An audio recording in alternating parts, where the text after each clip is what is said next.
여러분 사도행전 1장 12절부터 요한계시록까지 교회 설립, 성령께서 교회를 설립하시고 성령께서 교회를 어떻게 하시죠?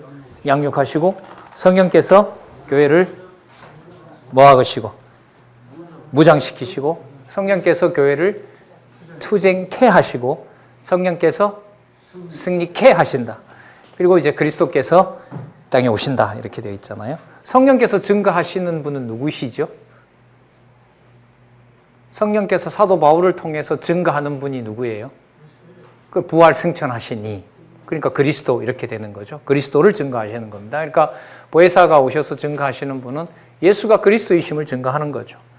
단지 복음서만 얘기하는 것이 아니라 창세기에서부터 말라기까지의 근거를 두고 마태, 마가, 누가, 요한에 나타난 예수님의 직임, 신분, 사역, 본성에 대해서 얘기를 하는 겁니다. 자, 여러분 그림을 요즘 이제 많이들 보시고 하니까 여기 한번 보시면은 신약 성취 안에요. 신약 성취 안에 여기 보시면 예수 언약 되어 있죠. 맞아요? 예수 언약 되어 있죠. 그 다음에 그 옆에는 뭐라 되어 있죠?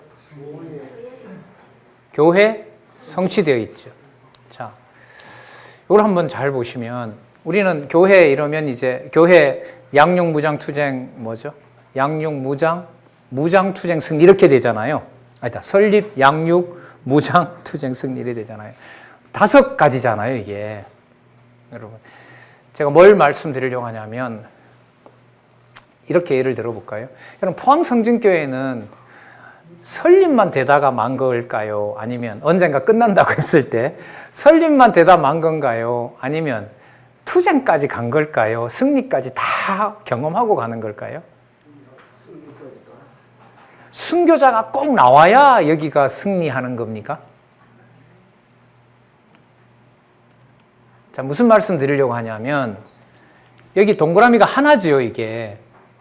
예수 언약, 교회, 성취 이렇게 되어 있죠. 자, 설립 무장 투쟁, 자, 승리 이 과정이요. 시간적 순서가 아닙니다.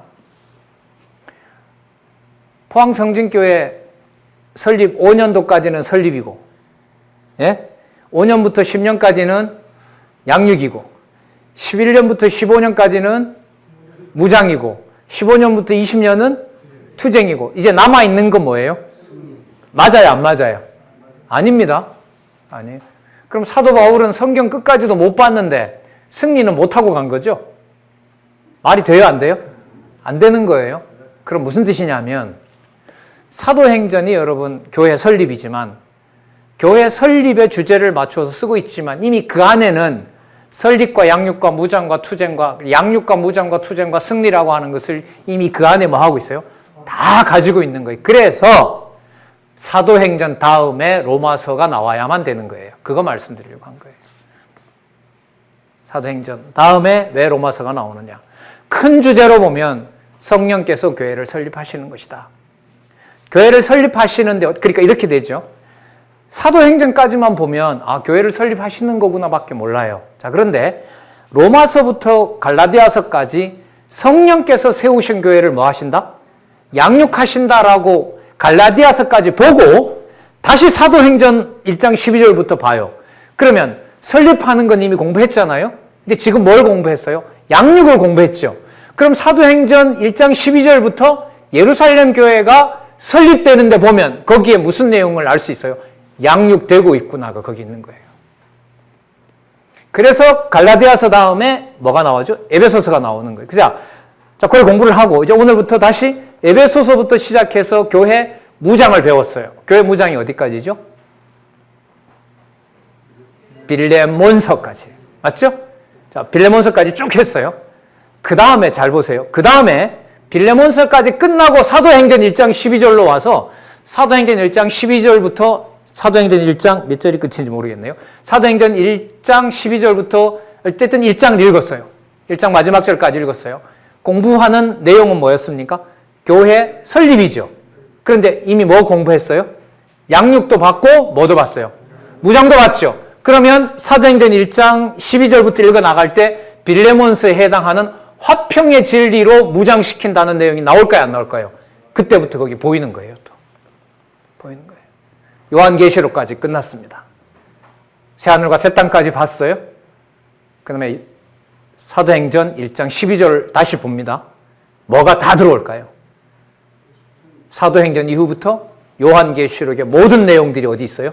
그 구절에 보이는 거죠. 그러면 거기서만 끝나나요?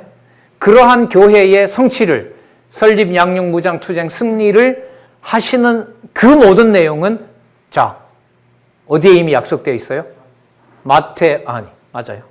마태복음에 약속되어 있는 것이었고, 또 어디에? 마가복음에도 약속되어 있었고, 누가복음에도 약속되어 있었고, 요한복음에도 약속되어 있었고. 그래서 성령께서 오셔서 하시는 사역이 돌발적으로 하시면 안 돼요. 성령은 누가 보내는 영이죠? 요한복음에 보면 내가 아버지께로부터 보낼 성령이 오면, 그럼 성부, 성자, 성령이 떨어져요? 떨어지지 않아요? 절대로 떨어지지 않죠. 내가 아버지께로 보낼 성령이 오시면 이러거든요.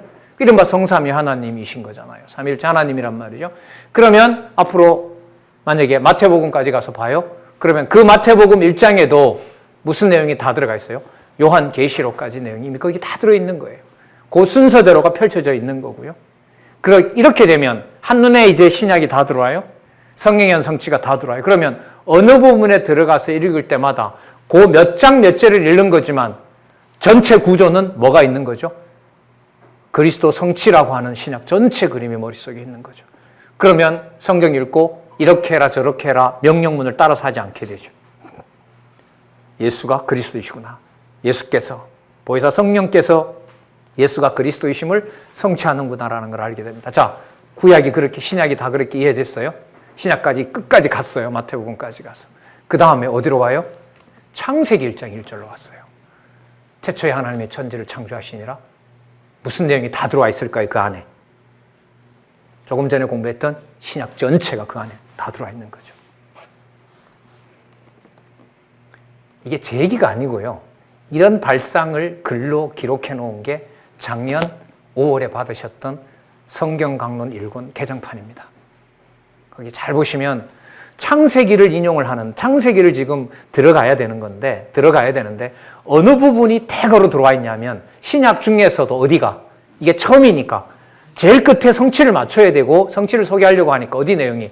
계시록의 부분이 대거로 들어와 있습니다. 이게.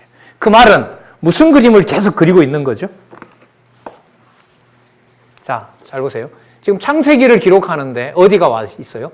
이걸 인용한단 말이죠. 그러면 여러분 창세기에서부터 이 창조부터 심판까지가 들어오려면 어디에서 봐야 이게 다 보여요?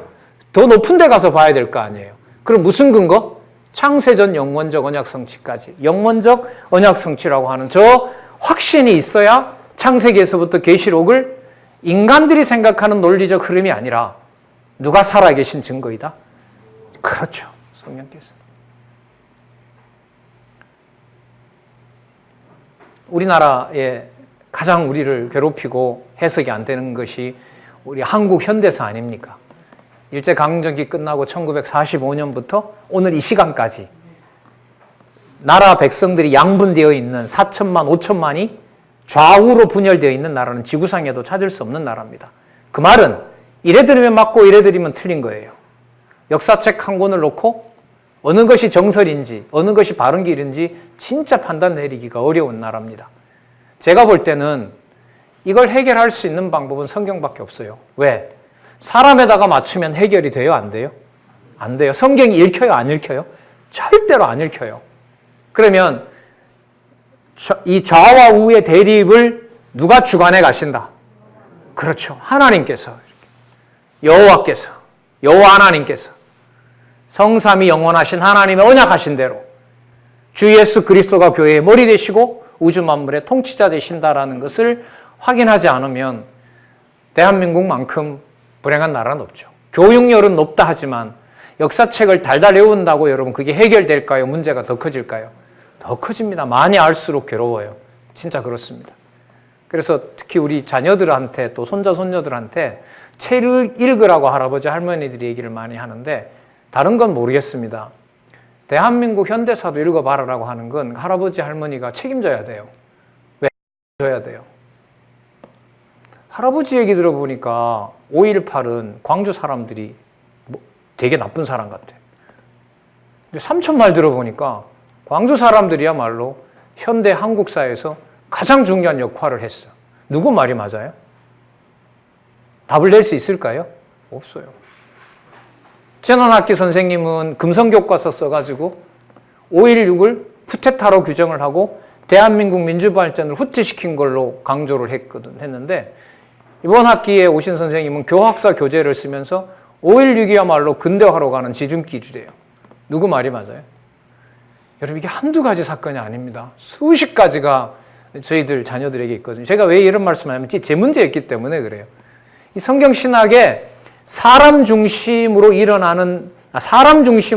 사건을 연결시켰으면, 연결시키지 않았다면, 아니 사람 중심으로 연결을 시키는 데서 벗어나지 않았더라면 인문학 좋아하는 저 같은 사람은 머리 터져 죽죠. 악소리 몇 번 지르다가 아마 갔을 것 같아요. 그 말은 지적으로 보더라도 성경 강론집에서 순서로 사건들의 의미를 따라간다는 것은 누가 살아계신 증거를 누구 방식으로 보여주는 것이다? 그렇죠. 여호와 하나님 살아계신 증거를 여호와 하나님의 방식으로만 가르쳐 주세요. 그걸 우리가 깨우칠 수가 없어요. 성령께서만 하실 수 있는 일이고요. 그걸 지금 여러분 보란 듯이 우리 눈앞에 갖다 놓은 겁니다. 자, 그러면 양육담에 나오는 설립담에 나오는 양육을 한번 보도록 하겠습니다. 그래서 이거는 좀 답을 좀 내리셔야 될 것 같은데요. 고민도 좀 하시고.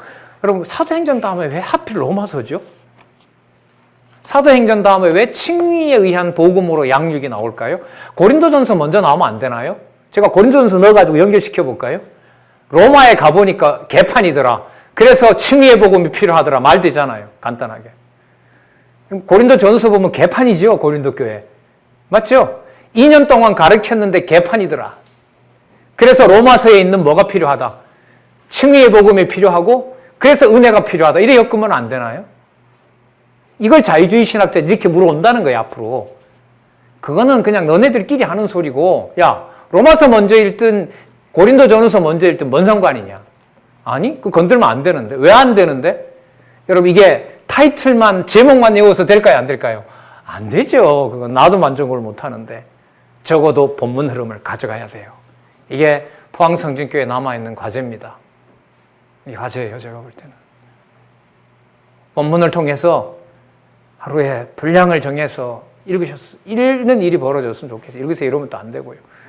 읽으시고 말씀 좋아한다는 것이 여러분 오늘 계속해서 말씀드리는 살아계신 하나님의 확증을 눈에 보이진 않지만 기록된 말씀에서 확증을 해나가시는 일들이 제가 볼 때는 이 교회에 남아있고 연구하시는 우리 목사님들, 우리 선배들 그 길에서 더 충실하셨으면 좋겠습니다. 그런 면에서 보면 아까 우리 한 장 가지고도 얘기했지만은 시간이 그렇게 넉넉한 게 아니죠. 내가 무슨 목회할 것도 아니고 아니요. 그런 말 이제 하시면 안 돼요. 내가 볼 때 안 하면 죽고 안 하면 다 이제 영적으로 병드는데요.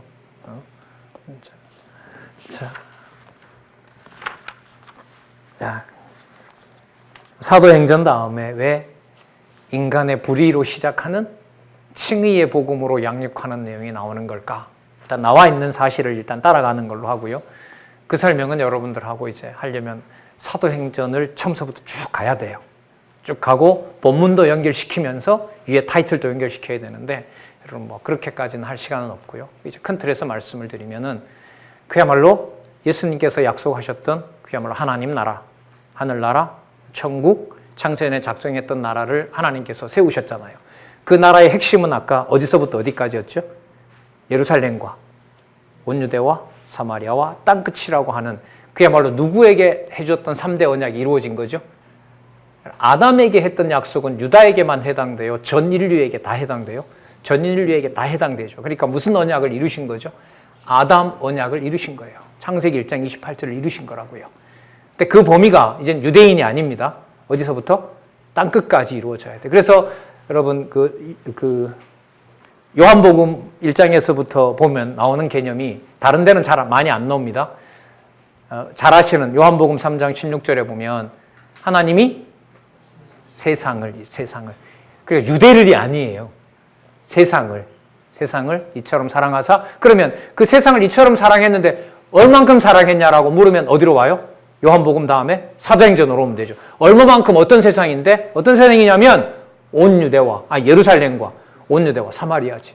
그럼 그게 아담에게 준 약속이냐? 그렇지. 실체적 언약으로 이루셔야지. 실체적 언약을 이루시려면 여러분 어떻게 해야 돼요? 3대 언약이 뭡니까? 처음에 뭐예요? 자손이잖아요. 그럼 무슨 내용이 나와야 돼요? 하나님 나라에는 자손이 나와야죠. 자손을 태어나게 해야 될 거 아니에요. 로마서 첫 부분에 뭐가 나오죠? 하나님이 안 태어나게 하면 전부 다 심판 아래 죽게 되어 있죠. 그걸 보여주는 게 뭡니까? 인간의 불의한 상태. 맞죠? 1장 몇 절부터죠? 18절부터 3장 20절까지. 인간의 불의한 상태. 그래서 하나님께서 도저히 만들지 않으면 절대로 하나님의 백성이, 그러니까 교회는 세워놨는데, 하나님 나라는 건립해 놓으셨는데, 누가 없어요? 백성이 없어요. 없으면 안 되죠. 예수님께서도 잘 한번 보세요. 그러면 여러분, 온 유대와 사마리아와 땅끝까지는 예수님께서 계실 때는 예수님은 안 하고 성령께서 오셨을 때 비로소 일어났을까요? 아니면 예수님께서 살아계실 때 예루살렘과 온 유대와 사마리아와 땅끝까지 복음이 전해진다는 이미 약속도 되어 있을까요? 되어 있습니다. 볼까요? 예루살렘에 복음 전하신 거 맞죠? 예수님께서. 맞죠? 유대 백성들 들었잖아요. 그 다음에 유대 지방으로 다니면서 예수님께서 복음 전하셨어요? 안 전하셨어요? 전하고 돌아왔죠. 그 다음에 본 무대는 어디죠? 갈릴리 주변, 나사렛 땅. 거기는 어디 땅입니까? 유대 땅 아니었죠. 유대 관나라에 있지만은. 쉽게 말하면 어디입니까? 사마리아 지역이죠. 저 북쪽 지역이란 말이죠. 북쪽. 이방으로 가는 길이란 말이죠. 그 다음에 여러분 한번 찾아보실래요? 이방 백성에게 복음 전한 거 예로 한번 들어보실래요? 누구? 제가 예를 들어드릴까요? 주인의 밥상에서 떨어지는 것을 개도 먹습니다. 그 여인 어디 여인이죠? 헬라 여인. 헬라 여인이에요. 그리고 여러분 로마 백부장 나오죠. 로마 백부장이 죽은 딸을 살려주잖아요. 예수님께서. 그 사람 어디 시민이에요?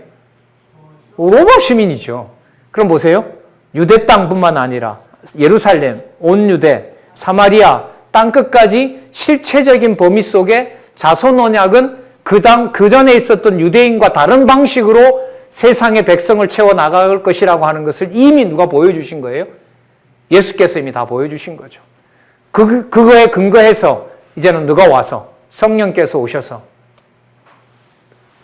전 세계로 지금으로 보면 우리는 자고 있지만 아르헨티나에서는 켜놓고 있어야 되는 지구 반대편까지 24시간 복음이 전해지는 일로 지금은 일어나고 있지 않습니까? 그래서 성령께서 하시는 일들을 성경을 우리 공부를 제대로 해나갈 때 논리적 연결성을 찾는다는 것은 성령의 성취, 설립이든 양육이든 무장이든 투쟁이든 승리든 간에 그 모든 것들이 복음서에 나타난 누가 하신 사역에서 그리스도가 하신 사역에서 서로 연결이 되는 것이 성경의 본문에 충실한 증거입니다. 옵니다. 반드시 그 힌트가 단어 문제가 아닙니다. 이건 사건 문제예요. 사건 문제. 여기서 이렇게 언약한 것을 이렇게 이루시는 거구나.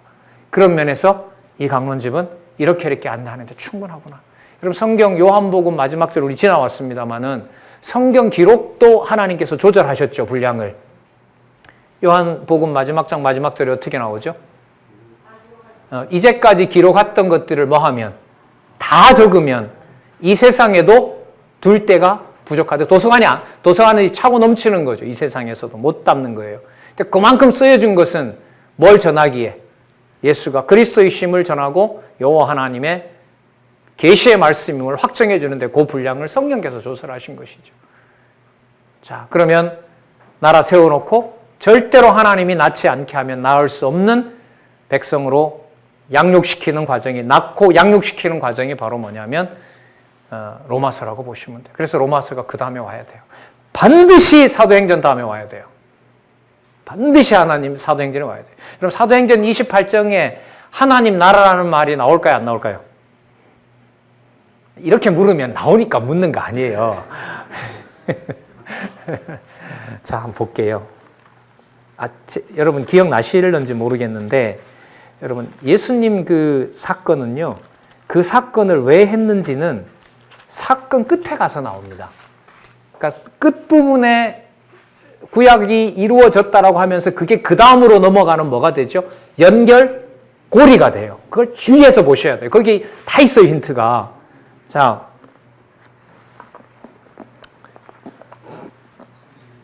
몇 절요, 목사님?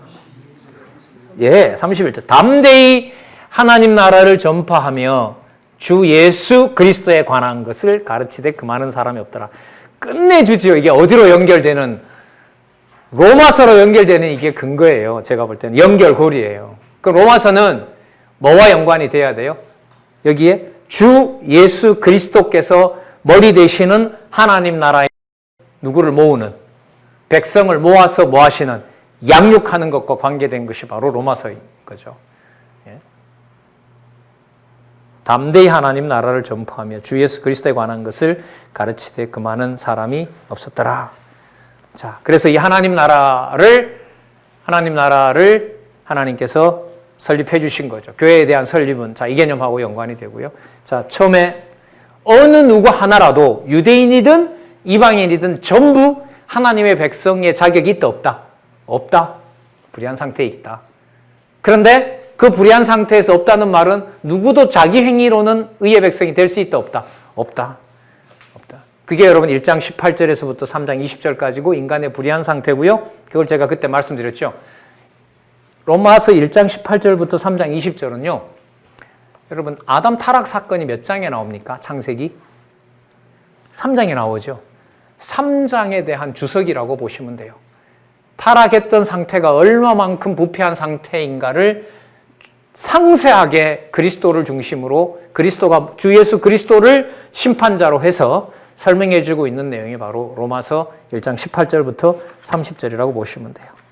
그 다음에 태어나게 해서 뭐 하셔야 돼요? 키워주셔야죠. 그게 3장 21절부터 몇 장까지냐 하면 몇 장까지예요? 3장 21절부터 책을 이렇게 한번 따라와 보시면 좋겠는데 11장까지 하나님의 의의 현현. 의의 현현. 자, 여러분 이 과정을 한번 살펴볼게요. 8일 5일에 보면 하나님의 의를 실현한 방법을 알려주세요. 하나님의 의. 그러니까 하나님의 의인 거예요. 여러분, 하나님의 의라는 말이 예수님이 말씀하셨던 그 기도 가운데 나오는데요. 주기도문 말고 너희는 먼저 뭐라고 그러죠? 그러니까 그 나라와 그의 의는 누구 나라와 누구 의인 거예요? 하나님 나라와 하나님 의 아니에요. 근데 하나님 나라 아까, 자, 여러분이 논리적 연결성 때문에 그래요. 뭐 본문에 들어가서 말씀드리면 더 자세히 말씀드릴 수 있지만은요. 일단 나와 있는 중요한 개념 가지고 아까 사도행전 마지막 절에 뭐로 끝났어요? 뭘 가르쳤더라? 예수 그리스도에 관한 일을 통해서 뭘 가르쳤더라? 하나님 나라를 전파했다 했잖아요. 그럼 하나님 나라를 전파했으면 예수님이 살아계셨을 때 약속하셨던 게 뭐죠? 너희는 먼저 무엇보다도 뭐와 뭐? 하나님의 나라와 하나님의 의를 구하라. 그러면 하나님 나라를 세워서 양육했으면 누구의 의가 서야 돼요? 그러니까 의가 나오는 거예요, 여기에. 그래서 누가 물으면 왜 1장 18절 다음에 하나님의 의가 나오느냐? 그거 예수님이 약속했기 때문에 그렇다. 순서로 보면. 그 자리 나와야 된다. 왜? 하나님 나라를 세워주셨으면 누구의 의가 나타나야 되니까? 하나님의 의가 나타나야 되니까. 그러면 하나님의 의가 나타난다는 말은 성령께서 오셔서 주관하신다면 성령이 반하고 내가 반하는 거죠. 성령 50%, 내가 50%? 근데 말이 안 되는 게 아까 불의한 상태에서 전부 뭐 했다 그랬어요? 죽었다 그랬잖아요. 어떤 의도 없다 그랬잖아요. 불순종 가운데 가두었다 그러고 어떤 의도 없다는 거잖아요. 그러면 성령께서 태어나게 하셨고 성령께서 중생시켜주셨고 성령께서 뭐 양육하신다는 게 너무너무 분명하죠. 그래서 뭐 가톨릭이다 개신교다 살려준 속에는 의가 있지 않느냐. 그래서 의는 자유의 근거가 되지 않는 다 쓸데없는 소리예요, 그게. 이 말은 아까 얘기했던 불의한 상태에 뒀다라고 하는 것을 정면으로 뒤집는 얘기가 돼요. 그게 이게 흐름을 몰라서 하는 소리인 거죠. 자, 그 극적인 얘기가 여러분들 아실는지 몰라도 바로 로마서 7장에 나타나 있죠. 자, 순서대로 한번 설명을 하면서 말씀드려 볼게요. 자, 8156에 보면 실례를 설명합니다. 의의 실현을 설명한 얘기가 됩니다. 자, 어디를 보시냐 하면 4장 5절 볼까요? 4장 5절 보시기 바랍니다. 4장 5절. 구약에 전부 근거를 두고 있습니다. 구약이 성취된 내용입니다. 이 일을 아니할지라도 경건치 아니한 자를 의롭다 하시는 일. 일한 게 있어야 돼요? 없어야 돼요? 그러면? 없어야죠. 그 다음 6절. 일한 것이 없이 하나님께 의로 여기심을 받는 사람의 행복. 진정한 행복은 내 개인이 일을 해서 하나님한테 의가 돼야 돼요? 안 돼야 돼요? 안 돼야 돼요. 안 돼야 돼요. 의가 있다면 그것은 오직 누구 안에 있기 때문에, 그리스도 안에 있기 때문에 가능한 거죠. 그 다음 몇 번이나 강조하죠. 세 번째 7절. 그 불법의 사하심을 받고 그 죄를 가리우심을 받은 자. 불법인 것을 깨닫게 되는 것이 너무너무 중요하죠. 8절. 주께서 그 죄를 인정치 아니하실 사람. 그러니까 전부 죄인이고 누구만 사죄하실 수 있어야 돼요? 주께서. 예수께서 사죄만 해주셔야 돼요. 내가 의로운데 나는 저들하고 좀 다른데 아니요. 그거 가지고는 안 돼요. 그래서 아마 이제 기억나실 거예요. 이렇게 의를 실현을 해주셨으면 사도 바울이 여러분 다메섹에서 예수님 만났잖아요. 그 다음에 성령의 이끌림을 받으면서 이제 이방 사도 역할을 한단 말입니다. 근데 여러분 로마서 7장에 가면 성령께서 사도 바울을, 중생한 사도 바울을, 개종한 사도 바울을 성령이 관리하셔야만 되는 내용이 로마서 7장에 나옵니다. 너무너무 중요한 내용이라고 그랬죠. 이게 양육의 핵심입니다. 그 예를 제가 그렇게 드렸죠. 우리 여기 애기 잘 크고 있나요? 우리 여기 전사님? 애기 잘 크고 있어요? 여기 우리 장군사님네 애기. 잘 크고 있어요? 예. 애기 태어나고 교인 하나 늘었잖아요. 우리 성도님 한 분이, 가정교회 성도님 한 분이 넣으셨단 말이에요. 자, 여러분 태어난 애기를 하시라도 눈에 띄게 되면 엄마 젖을 먹고 커야 되잖아요. 얘가. 엄마가 한두 끼 지나게 되면 아기의 자라는데 치명적인 거 다 아시죠? 그 상황보다가 더 다급한 것이 어떤 자냐? 성령으로 거듭난 자입니다. 그게 어디에 나오느냐 하면 로마서 7장에 이 문제를 다루어요. 전 로마서 7장도요 참 오래 걸렸어요. 사도 바울 정도면 뭔 이런 고민을 해야 되지? 분명히 의를 실현받았는데 아니요. 아까 예를 들은 거죠. 잠시 태어난 애를, 좀 그런 얘기입니다만, 애 엎어놓으면 어떻게 되죠? 걔가 얼마나 견딜까요? 글쎄요. 금방 죽을걸요? 그것이 다급하다면 성령께서 양육을 하지 않으면 그 경우보다 더 다급한 것이 여러분들과 저의 뭐죠? 중생한 영혼입니다. 중생한 영혼이에요. 이젠 됐다. 아니요, 됐다. 이런 거 없어요. 그러면 여러분, 로마서 공부하고 저 뒤에 요한계시록 공부할 때는 로마서 7장에 나오는 다급한 상황은 사라진 걸까요? 아니면 더 할까요? 더 합니다. 그래서 제가 여기 있을 때 그런 비유 많이 들었죠? 성경 좀 안다고 하는 저는 늘 이 벼랑 끝에 있는 기분이라고. 주일날 강론 열심히 하고 가서 화요일날 강의 끝나고 학원 원장하고 붙어서 싸워요. 이역저역 하면서. 월급 올려달라고. 그게 한 2년 지속되니까 완전 폐인된 거 마셨죠. 그때 몸무게 한 12kg 빠졌잖아요. 막 황달 오고 우리 돌아가신 장로님 막 본인이 못 모셔서 그렇다고 막 한순간 가죠. 말은 잘하죠. 학교 가서 학생들 강의 너무 잘한다고 하죠. 학생들 여기 한 30명 이거 뒤로 미루고 금요일 날 여기서 이렇게 공부하다가 한 3시간 공부하죠. 토요일 날 오전 공부하죠. 토요일 날 오후 공부하죠. 주일 날 그 학생들이 다 교회 학교 선생하죠. 그러니까 저부터도 그때 이 건물 얻었죠. 뭐라고 했는 줄 아세요? 우리 앞으로 세상 살아갈 때 이런 날 올까? 새벽 아침 되면 뭐예요? 강구 시장에 가서 사오는 회하고 대게부터 시작해서 막 맨날 잔치죠. 근데 그렇게 피폐해지더라고요. 로마서 가지고 막 성령께서 안 키워주면 하는데 일어나는 일은 뭐예요? 몸 망가지고 멘탈 푹 꺼져가고 보이는 건 이 선생님들 대변에서 어떻게 월급을 더 많이 받아낼까 그 고민만 하고 있고, 그때 그 로마서를 했거든요. 뭐 하냐, 너 지금 뭐 하는 짓이냐. 이게 여기 서 있는 거죠. 탁 쳐버리면 그냥, 이렇게 갈 수도 있겠구나. 자, 그래서 이 로마서 7장은요, 앞으로 그 성령에 의한 성취를 이해해 나가는데 너무너무 중요한 부분이 됩니다. 이게 여러분, 굳이 이 성경 강론의 저자의 말을 인용하자면 여기에 죄인의 눈입니다. 죄인의 눈은 내가 선택하면 죄인의 눈으로 보이겠죠. 목사님이 아니래요. 절대로 안 보입니다. 그건 옵션이 아닙니다.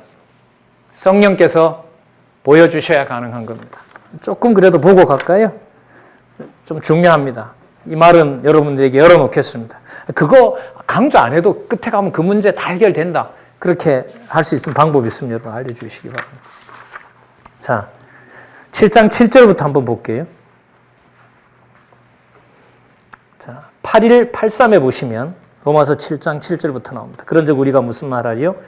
율법이 죄냐? 그럴 수 없느니라. 율법으로 말미암지 않고는 내가 죄를 알지 못하였으니 닮내지 탐내지 말라 하지 아니하였다면 내가 탐심을 알지 못하였더라. 자, 그럼 여러분, 율법은 좋은 겁니다. 뭐 하는 의미에서? 죽이기 때문에. 제대로 죽지 않게 하면 내가 살아났을 때 99%는 내가 죽었어도 1%는 누구 덕분에 살아났다고 하죠. 여러분, 이게 지금요, 개혁파 신학과 가톨릭 신학이 똑같은 점입니다. 이게 무슨 뜻이냐면, 아담이 타락했을 때 하나님 앞에 죄인이라는 것을 깨달을 수 있는 1%는 남아있다는 거예요. 그게 지금 개혁파 교회예요. 그러면서 감리교나 장로교나 가톨릭이나 똑같아요. 이른바 그걸 뭐라 부르냐면 자연은총이라고 불러요. 제가 볼 때는 막연한, 그러니까 밤하늘 몽고 벌판에 가서 반짝반짝하고 유성이 떨어지는 거 보면서 창조주의 위력이 대단하다. 여러분, 그거하고 성경에서 말하는 하나님 믿는 거하고 관계가 있을까요, 없을까요? 전혀 없어요. 근데 그걸 가톨릭도 그렇고 지금 장로교도 그렇고 모든 종교는 그걸 뭐로 보느냐? 신을 믿을 수 있는 씨앗이라고 그래요. 로마서는 아니에요. 신은 무슨 아니에요. 불가능합니다. 이런 게 이제 앞으로 논쟁이 될 겁니다. 자, 율법은 정죄하기 위한 겁니다. 8절, 여기 보면 재밌습니다. 그러나 죄가 기회를 타서 계명으로 말미암아 내 속에 뭘 이루어요? 탐심을 이루어요. 뭐가 이루어요? 죄가 계명을 가지고 탐심을 이루어요. 예를 들어볼까요? 여러분, 유대인들이 예수님 죽일 때 막무가내로 죽였습니까? 법적 근거를 가지고 죽였습니까? 무슨 근거? 모세의 율법. 맞죠? 모세의 율법을 망령되이 일컬었다고 해서 죽였습니다. 그러니까 누구 이름으로 죽인 거죠? 여호와의 이름을 더럽힌 자를 죽인 거예요. 100% 합당하죠. 자기네들이 봤을 때는. 그러면 보세요. 그걸 누가 했다는 거죠? 죄가 기회를 타서 유대인들에게 계명을 줘서 그 계명으로 누구를 죽인 거예요? 예수님을 죽인 거죠. 그러니까 누구 이름으로 그걸 자기 죄로 쓰게 한 거죠? 여호와의 이름을 자기 죄로 쓰게 한 거예요. 우리는 아니죠. 우리는 성경 신학 듣고 다 선한 마음으로 하나님의 교회를 위해서 쓰잖아요, 우리는. 맞아요? 얼마나 의로운 거예요, 제가 여러분한테 이렇게. 맞죠? 이럴 땐 육신의 소욕이 없는 거잖아요, 저한테는. 그래요? 거짓말이죠. 하지만 아니요. 죄가 기회를 타서 계명으로 말미암아 내 속에 각양 탐심을 이루었나니 이는 법이 없으면 죄가 죽은 걸 뒤집어 놓으면 법은 왜 줬을까요? 죽이려고. 예수님이 법을 대충 만들어 놓고 가셨어요. 도저히 지킬 수 없게 해놓고 가셨어요. 도저히 지킬 수 없게 해놓고 갔죠. 그 법을 보시면 이 율법은 유대인들이 가지고 있는 그런 법은 아닙니다. 그것까지 포함해서. 왜? 유대인에게 해당되면 우리가 빠져나오거든요. 근데 로마서 앞부분에 보면 양심이 뭐가 된다 그래요? 자기 율법이 된다 그러죠. 양심은 내 기준의 선과 악을 내가 판단하는 거예요. 거기에 누가 자유로울 수가 있어요? 자유로울 수 없어요. 지금 양육입니다. 계속. 왜 사도행전 다음에 로마서가 나올 수밖에 없는가? 지금 이걸 가지고 하는 거예요. 하나님 나라의 의인은 누가 세워주셔야만 된다? 하나님께서 세워주셔야 된다.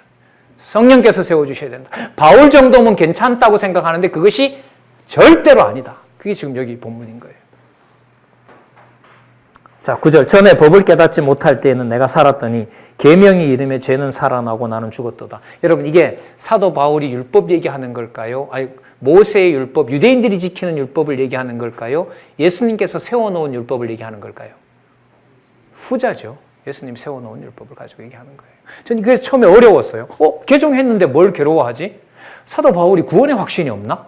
근데 분명히 앞부분에 하나님의 은혜로 의롭다고 했는데 이건 뭔 고민이지 그러면은? 진짜 오래 갔어요. 이 부분 로마서 7장. 근데 뭐에서 풀려났어요? 성령에 의한 성취, 성령께서 양육해 주시는 거구나. 거기서 풀린 거죠. 자, 그 다음 더 엄청난 얘기가 나옵니다. 그 다음에 10절. 생명에 이르게 할 계명이 내게 대하여 도리어 뭐 하겠다? 사망에 이르게 하는 것이 되었도다. 생명에 이르게 하는 법이 사망에 이르게 되었더라. 예를 하나 들까요? 사도 바울이 아침에 일어나서 복음 전하러 길거리 나갔다가 연락이 더 터지고 죽을 지경이 돼가지고 쫓겨오다시피 죽을 지경이 돼서 쫓아와서 다른 지역에 가서 그날 숙소에 갔어요. 여러분, 그날 사도 바울이 한 일이 불의한 일을 한 겁니까? 선한 행위를 한 겁니까? 우리가 생각하기에. 복음 전하다가 뭐 한 거죠? 고난 당한 거죠. 자, 여기서부터 이제 로마서는 건드려요. 뭘 건드리냐? 여러분, 그렇게 얻어맞고 왔어요. 여관집 주인이 몸이 아픈 걸까요? 사도 바울의 몸이 아픈 걸까요? 사도 바울의 몸이 아플 거 아니에요. 옆에서 아무리 안타깝게 보더라도. 그러면 사도 바울이 얻어맞았기 때문에 말로 하지 않아도 야, 오늘 뭐 때문에 힘들었다. 오늘 뭐 때문에 힘들었다. 복음 전하는 것 때문에 힘들었다. 누가요? 예수님이 힘들었나요? 누가 힘들었을까요? 여러분, 이걸 꼭 말을 해야 되나? 이미 온몸에는 들어와 있나요? 성경 신학 듣고 사람들로부터 이단이라고 뭐예요? 오해받았어요. 그래서 저녁에 혼자 앉아 이렇게 말씀을 보는데 야, 힘들다. 누가? 내가. 뭐 때문에? 복음 때문에. 남들 가는 길 안 가고 내가 혼자 뭐 해보다가, 그러니까 말을 안 해도 이미 거기에는 힘드는 것의 주체가 누구인 게 드러나요? 내가. 말로는 누구의 사도라고 하는데?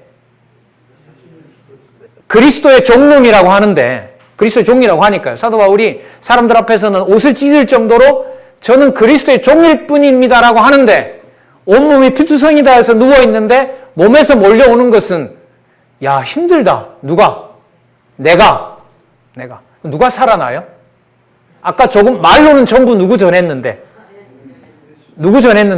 나사렛 예수의 능력이 이렇게 합니다라고 전했는데 얻어맞은 몸에서 아까 박수 치지도 말라 그랬고 옷도 찢었고 했는데 죽기 일보 직전에 숨이 팔딱거리는데 누가 힘들구나. 내가 힘들구나가 몰려와요. 그러면 속에서 뭐라고 위로를 할까요? 죄는 너 정도면 된다. 그리고 많은 사람을 네가 죽이려고 하지 않았느냐? 교회를 핍박하지 않았느냐? 그래서 그 핍박에 대해서 네가 그 정도 받는 것은 당연하다.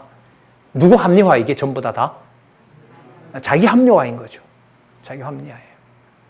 그래서 너 정도 그렇게 맞아야 되는 것은 너가 받아야 될 복이기도 하고 그거는 너에게 주어진 하나님의 은혜이다. 여러분, 지금 제가 이 말하는 것 속에 계속해서 주어인 누가 안 빠져나가요? 내가. 여러분, 솔직하게 우리 한번 자가진단 해봅시다. 이런 상황에서 이 내가라는 것을 내가 노력하면 빠져나갈까요? 안 빠져나갈까요? 절대로 안 나간답니다. 저도 절대로 안 나간다고 봐요. 이게 사도 바울을 성령께서 고민하게 한 겁니다. 그래서 끝을 설교로 못 낸다고요. 따라서 제가 이렇게 해와서 여러분에게 알려드리니까 내일부터는 여러분들 열심히 하십시오. 안 돼요. 할 수가 없어요. 죄가 기회를 틈타 나를 뭐예요? 속인다고요. 너 정도 되니까 그래. 아까 뭐 철학도 공부하고 뭐도 하고 돈도 많이 없애고 오로지 그렇게 복음 전한다고 그 정도 수고했으니까 너 그 정도 하는 거는 괜찮아. 제가 말하기 전에 사단은 이미 내 좋은 걸 이미 다 프로그램 시켜놓는 거죠. 컴퓨터 같으면 프로그램을 아예 시켜놨는데 여기서 누가 벗어나요? 그래서 여러분 로마서 7장에 나오는 자 제목은 뭐로 달려있냐 하면은요. 제목은 약한 육신으로는 범죄함. 이게 7장 14절부터 25절까지의 내용입니다. 글쎄요. 저는 양육 부분 로마서가 사도행전 다음에 나오고 사도행전에 의의 문제를 하나님의 의를 실현해 줬다고 하는데 왜 7장의 의의 실현이 한참 진행이 됐는데 사도 바울이 이런 고민을 성령께서 하게 하는지 이 맥락을 떨치면 내가 신학하는 거고 내가 교회를 하는 거고 내가 모든 것의 주어가 된다고 말하기 전에 이미 거기에 사로잡혀 있는 거라고 생각을 합니다. 누가복음에 근데 이것도 그렇죠. 누가복음에 보면 이 답이 나와 있죠. 종 보고 이렇게 칭찬하니까 예수님의 비유에 보면 저는 단지 제 할 일을 했을 뿐입니다. 저는 무슨 종입니다? 무익한 종일 뿐입니다. 그냥 그런 일 시켜줘서 감사할 뿐입니다. 그런 거죠. 이게 이 본문요. 자, 그러면 여러분 예수님이 정죄해 놓은 것이 좋은 겁니까? 그럼 나쁜 겁니까? 좋은 거죠. 왜? 나는 죽이고 누가 사는 거니까. 그리스도의 생명만 사는 거니까. 그래서 7장 지나고 8장 1절에 가면 뭐가 나오죠? 생명의 성령의 법이 이렇게 되죠. 죄와 사망의 법에서 너희를 해방한. 근데 그것만 좋아해요. 7장은 안 읽어요. 7장 이 부분은 안 읽어요. 안 읽는다고요. 8장 그것만 얘기하고 살려줬으니까 은혜 갚으라고 몰아가죠. 아니요. 그러지 안 돼. 절대로 그러면 안 돼요. 그럴 수 없죠. 11절 나오죠. 제가 기회를 타서 뭐로 말미암아? 성경 말씀으로 말미암아 나를 속이고 그것으로 나를 뭐예요? 죽였는지라. 그러니까 나는 어디 안에 있다고 생각하는데 영원한 생명을 따라 사는 건데 죄가 기회를 틈타서 나를 뭐 아래? 죄 아래 사로잡아서 영원한 형벌로 데려가고 있는 거죠. 여러분 영원한 생명과 영원한 이 사망 그 중간에서 내가 노력을 잘하면 두 가지 중에 하나를 선택할 수 있을까요? 없을까요? 그럼 오호라 나는 공고한 자로다가 안 나오죠. 그래서 여러분 그 다음에 보면 13절 볼까요? 그런즉 선한 것이 내게 사망이 되었느뇨? 그럴 수 없느니라. 오직 죄가 죄로 드러나기 위하여 선한 그것으로 말미암아 나를 죽게 만들었으니 이는 계명으로 말미암아 죄로 심히 죄되게 하람이니라. 14절 우리가 율법은 신령한 줄 알거니와 나는 육신에 속하여 죄 아래 팔렸도다. 이 구절이 저는 걸려 넘어진 거예요. 아, 사도 바울이 그럼 구원 안 받았네. 자꾸 구원에 맞추니까. 지금 이게 아니죠. 구원받은 하나님의 백성을 아까 애기 비유를 들었지만 태어난 애기 몇 초만 관리 안 해도 걔가 생명이 위독해지는 것처럼 그것보다가 더 절박한 자가 누구라는 거죠? 중생함을 받은 양육되어야 될 저희란 말이죠. 그리고 그 모든 생명에 대한 고난을 자, 이게 창세전으로 가는 거죠. 창세전에 언약한 대로 누가 이루어 주셔야만 된다? 성령께서 이루어 주셔야만 된다. 그럼 여기서 함부로 이래라 저래라 뭐 해라 뭐 할 수가 없어요. 이게 로마서 7장 이 감각만 있어도 가정교회에서 군림하고 가부장적 권위 속에 횡포는 중단할 수 있게 되지 않겠습니까? 15절 나의 행하는 것을 내가 안다 그래요? 모른다 그래요? 예? 15절 보세요. 나의 행하는 것을 내가 안다 모른다? 몰라요. 어느 정도로 모릅니까? 복음을 위해서 오늘 아침에 얻어맞고 죽을 지경이 돼 있는 것이 나는 내가 그게 뭘 이루는 건 줄 알았는데 하나님의 의를 이루는 건 줄 알았는데 누워서 생각하니까 더 악랄해져 있어. 복음을 전한다는 이유로 조금 핍박받았다고 그 모든 영광과 모든 주체는 누가 되어 있어요? 내가 되어 있는 걸 로마서 7장에서 드러내버린 거죠. 그런 면에서 보면 여러분 제가 하는 행동이 아무리 의로워 보여도 그 의의가 되는지 안 되는지 제가 안다 모른다? 몰라요. 그래서 로마서 8장에 가면 이게 연결이 돼서 어떻게 나옵니까? 우리가 마땅히 빌 바를 안다 모른다? 몰라요. 우리가 기도한 대로 이루어지면 좋죠? 그리고 우리 여기 김자 권사님 옛날 여기서 기도하실 때가 처음에 인상을 많이 받았는데, 이제까지 기도한 것 중에 제 욕심 구한 거 있으면 하나님 이루어주지 마시고 하나님 뜻만 이루어주세요. 그때 제가 처음 여기 왔는데 우리 김자 주사님이시죠. 그때 그래, 참 기도가 인상 깊다. 지금으로 말하면 그게 뭐예요? 이 로마서 이것 때문에 그래요. 이것 때문에. 모릅니다. 왜요? 죄가 기회를 틈타 늘 속이니까. 얘기 안 해도 돼요. 이미 몰려와 있어요.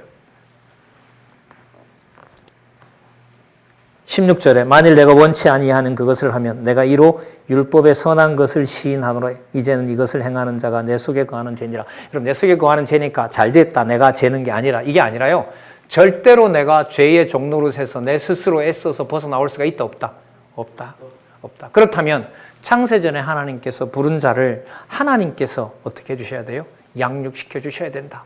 하나님 나라의 의는 하나님 나라로도 성령께서 세워주시고, 하나님 나라의 의도 누가 이루신다? 하나님께서 이루신다. 그래서 사도행전 다음에 하나님 나라로 끝나는 것은 하나님의 의와 연관된 로마서가 반드시 붙어 있어야 된다.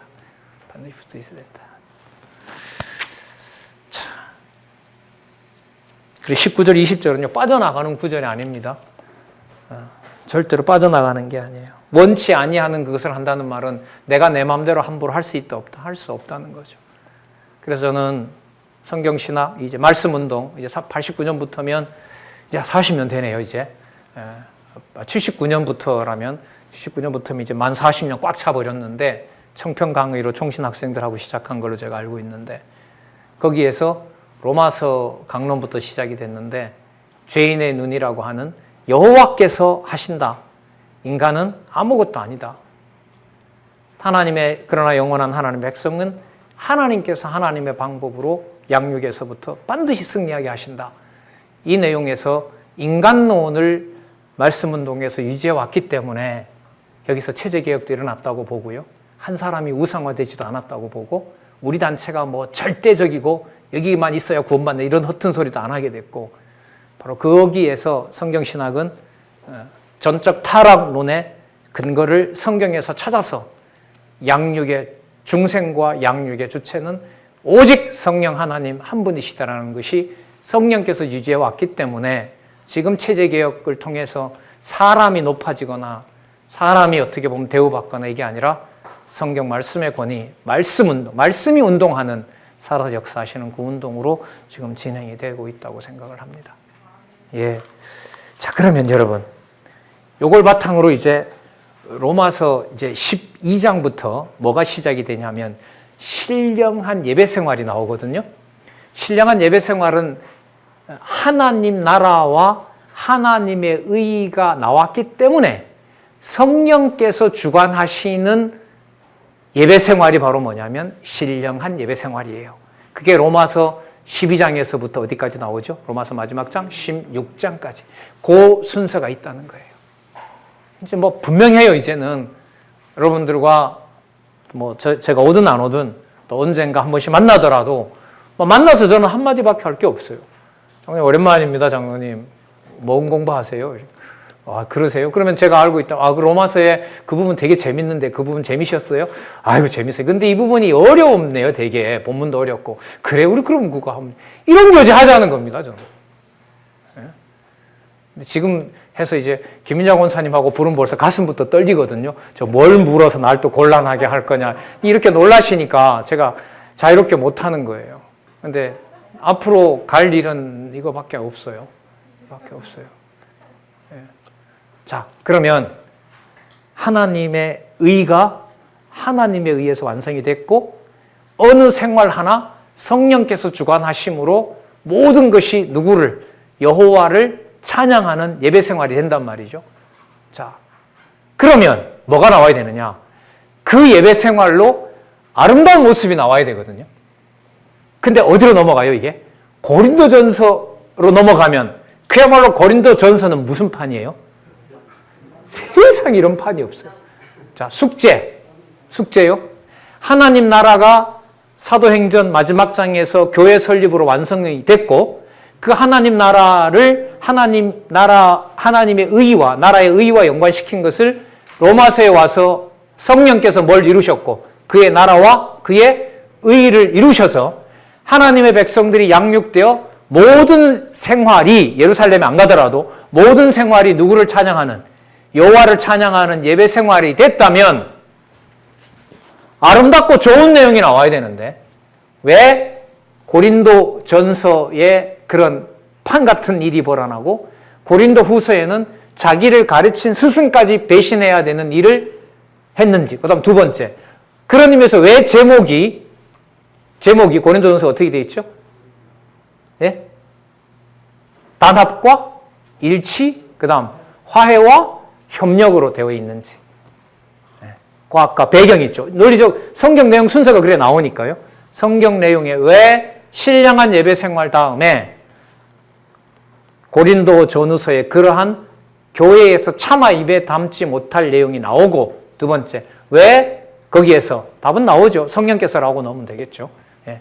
단합, 일치, 화해, 협력시켜 나가느냐. 여러분 고린도전서 이게 진짜 어렵습니다. 어려워요. 왜? 내용이 한 3, 40가지가 되는데요. 이게 그 순서대로 가야 돼요. 그 사건 다음에 그 사건, 그 사건 다음에 그 사건.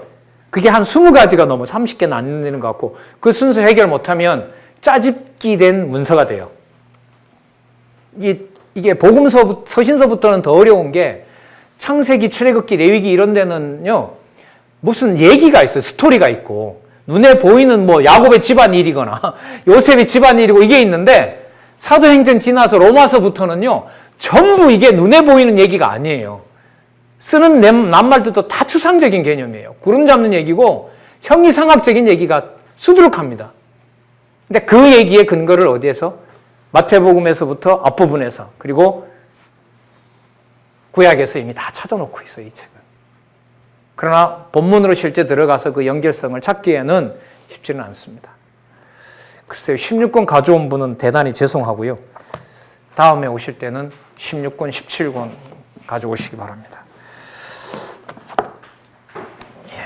16권이 고린도 전후서까지 고린도 전서까지는 좀 가고 싶었는데 그렇게 하지 못했네요. 자, 꼭 질문해야 되는 거 있으면 하시고요. 없으면은 기도하고 마치겠습니다. 기도하겠습니다. 하나님 아버지 감사합니다. 성경을 하나님의 말씀으로 이렇게 수없이 반복할 수 있게 해주시고 또 펴는 말씀마다 하나님 살아계신 증거로 받을 수 있도록 허락해 주셔서 너무나 감사합니다. 아무리 생각을 해도 받아야 되고 들어야 될 자격이 어디에서 찾을 수 없는 것 같은데 이렇게 귀한 주의 종들과 많은 신앙의 선후배 우리 동역자들과 이 시간에 이렇게 함께 할 수 있도록 주관해 가시는 이 신령한 비밀을 하나님 알기가 어렵습니다. 하나님 진리의 말씀이 좋다고 내 것으로 삼는 어리석음을 범치 않게 하여 주시고 또 함께하는 가정교회와 함께하는 지체들에게 인원에 상관없이 한두 사람이라도 소중한 말씀 함께 나누는 주의 귀한 지체들 될 수 있도록 성령께서 세워주셨사오니 성령께서 양육해 주시기를 간절히 소원합니다. 예수님의 이름으로 기도드렸습니다. 아멘. 네, 수고들 하셨습니다.